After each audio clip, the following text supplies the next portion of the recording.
shocks, surprises, and sudden events. Uranus is coming to your town or neighborhood. Hi, I am Kaikala Moon of EarthtoneS, where we move in harmony with the spheres. I offer you a simplified translation of astrology, cosmology, and metaphysics, which is simply a marriage of science, philosophy, and spirituality.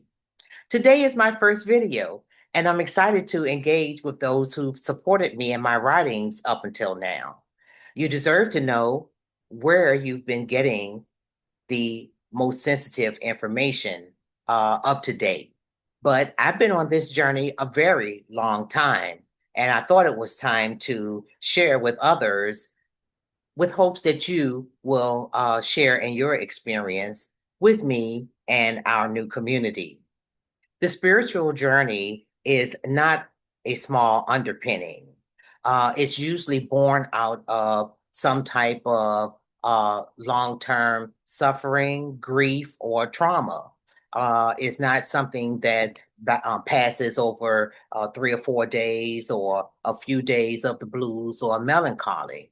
It's usually something that calls you to go within, and we call this involution. Involution is the inversion of an organism. It can be something as simple as tissue of the body, but the inversion is the involution. And of course, gnosis is the knowledge of self, universal knowledge of self. And so this spiritual journey, this underpinning is something to take very seriously because sometimes it involves the dark night of the soul. And when you get to the other side, of course, life is beautiful. And but you become the hero or heroine of your own story in the long run. So I strategically chose this day to introduce myself because of the planetary transits. Duh. But you can learn to chart your own course in the same way, or allow me to guide you in charting your course to achieve your endeavors for the upcoming years, or just to know where you stand in life and just kind of get to know yourself. And that's basically what it's all about. But this time today, especially, the sun is hanging out with the great sun, Sirius. So why not start a new channel and invite you along? But we're at the starting gate of new beginnings. Saturn or Chronos is hanging out with Neptune. This is Father Time, and Neptune is the illusion. So we're talking about the illusion versus the reality at the beginning of the zodiac. Saturn hasn't been here in the 21st century. It was last in Aries in 1999 to be exact. So 1999.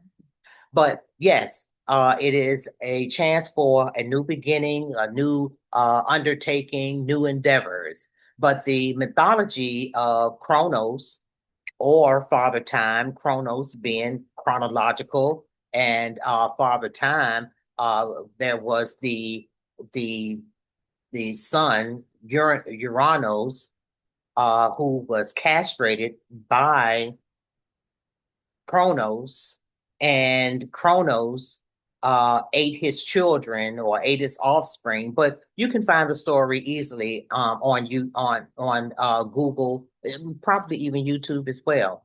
But the Roman version or Roman pantheon involves Saturn and Jupiter, who took over his father's kingdom, and Jupiter is also Zeus. And so you can find all of those mythologies online, but the Greek mythology is the most popular, and the Greeks will acknowledge themselves as being taught by the ancient Egyptians. And I prefer to tell the story from the lens or through the lens of the ancient Commetans, not that they were the only great empire in ancient Africa at that particular time. But that is where we know from this at this stage in the game to be the origin story. You know, you had other empires such as the Mali and the Songhai Empire, but the earliest civilization where this knowledge comes from, which where this knowledge comes is ancient Kemet. But we're talking about a time in which we are dealing with duality. We're dealing with Ma'at being balance, truth, reciprocity, and harmony. And duality, of course, is separation. And with Uranus or Uranus being the higher octave of Saturn, which rules the signs of Aquarius, the age that we're moving into, as well as Capricorn, which is the earth sign of manifestation. This is the lowest vibration. This is the hardest, dense material of the of the human being of the world. So we are engaging in a harmonious interplay of a lot of energies, and it is taking us to through a transformation, which is what Pluto is responsible for, and it is where in the early degrees of Aquarius. So Pluto is ushering in the Aquarian age with the transformations necessary. And so when you look at it metaphysically, you're looking at Saturn time starting a new age or a new beginning and allowing us to look at the dichotomy between the illusion and reality so that we can paint our own reality and create our own reality. And we have Jupiter in going from the sign of Gemini, the sign of duality, into the sign of Cancer, which is the sign of the home. We're talking about the family roots. We're talking about the lineage. And Cancer is where we are talking about the homeland, America, or wherever the homeland or wherever the homeland is for you. This is what we're talking about. Venus and Mars. We're talking about the dichotomy of Venus and Mars, and it's ironic that Venus is at the first degree of Gemini, and as Uranus moves from the sign of Taurus into Gemini, we have Jupiter moving from Gemini to Cancer. So we're talking about the progression of these energies, which are indicative of the signs of the times, the signs that we're in, or the times that we're in. And so as Uranus moved into Gemini, we are talking about that shock and awe. We are talking about innovation. We are talking about where we're talking about Mercury sign, and where we have Venus at the first degree, we have its opposition, Mars in Virgo, Mercury's other sign. So here we are emphasizing communication. We are emphasizing commerce, where Gemini collects the data, Virgo analyzes the data. And so all things considered, we're talking about the synchronicities of these energies. And the other ironic thing, well, I don't believe in chance encounters. I believe that everything happens for a reason, and everything does happen synchronistically and in harmony of one another. So we're talking about the three outer planets moving into new signs during the month of July. So we're talking about them moving into new communities, new neighborhoods, and therefore changing up their stripes, if you will. So in Gemini, we're talking about new products being advertised to us and marketed to us. We're talking about data-driven marketing. On top of that, we're talking about communication, new forms of communication, new ways of communication. In the third house, communication with the siblings, communication with the cousins. It's the summer, so this is the cookout. Jupiter in Cancer even expands that urge to want to come together, and Venus being in Gemini urges us to heal some of the disagreements of the past and come together, hash it out, and do what needs to be done to bring things together and create some harmony for the family.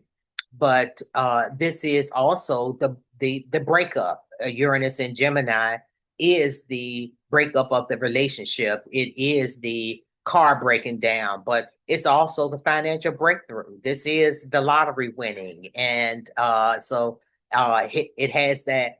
As do all planets, the dichotomy of the possible positive outcome as well as the negative outcome. So we're anticipating what the age of Aquarius will bring with the cosmic downloads that Uranus is generating.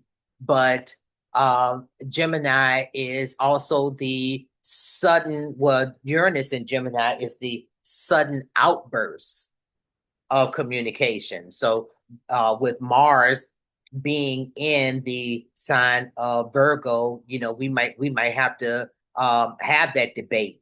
We might have to share in our differences of opinions, respectfully, of course, because of course here we recognize cause and effect, and we recognize the energies that you put out are the energies that you get back. But Mercury makes these interactions possible, which is going to go retrograde on the 16th. Most people are familiar with Mercury retrograde. Oh, Mercury retrograde. But this is necessary sometimes. It's necessary for us to go back over things, reflect, rewind, review, redo, remember at this time. With Jupiter being in Cancer, this is the time to remember the family. This is the time to remember the past, remember the ancestors, and remember ourselves and who we are. And so it is necessary to go back and reflect on things. And so it's not necessarily a bad thing to have Mercury require us to do that, but it's not necessarily the best time to sign contracts or interact or entertain long-term agreements. But yet it's not absolutely necessary to avoid them if you need to engage. But it can get frustrating when we have to redo something. And but as I stated, it's sometimes necessary. But Uranus is leaving Taurus. It's glad to leave Taurus because Taurus is the sign of stability. And I can attest to that. I know a little something about Uranus being in your ascendant because Taurus is my ascendant. And I've had Uranus there for the past 7 years. Uranus stays in the sign 7 years, and Taurus has been in my ascendant for since 2018. And so it is not necessarily something to be afraid of because in Taurus, it did give me a sense of stability, considering where I was in life prior to 2018. And so for the past 7 years, it gave me the opportunity to settle in a place of healing as I experienced losses, because during that time, Uranus also brought me through the era of COVID, where I endured several losses of some very close relatives and friends. But Gemini is going to bring us new innovations, scientific discoveries, a lot of digital downloads and marketing and sales and with Uranus being there, this is the brilliant idea. It's the light bulb moment. It's the genius idea. And so that we may, experience some amazing things over the next 7 years, in addition to the challenges that we're going to experience. But it's all amazing stuff, especially when you are learning about you, because that's what it's all about. And if we're honest, that's our favorite subject, is talking about ourselves. And in the language of astrology, we go deeper into learning ourselves and what makes us click. Why do we do certain things at certain times? And it allows us to understand ourselves better and understand what makes us special in the world. Helps us to understand our relationship to the cosmos. And when you're able to synchronize your relationship to the cosmos, it's going to fascinate you. It's going to tickle you, because it's going to allow you to see what a wonderful, unique person you are and how special you are. But finally, I'd like to thank you for clicking onto my new channel. Please, by all means, subscribe, like, and become a part of the family, become a part of the community. You will see me more often, at least with one live video, giving you the opportunity to engage, ask questions, get some responses. We can debate respectfully, of course, remembering that cause and effect thing. But please, by all means, in the description, I'll leave some links to my other social media channels. I look forward to your feedback, because this is all kind of new to me.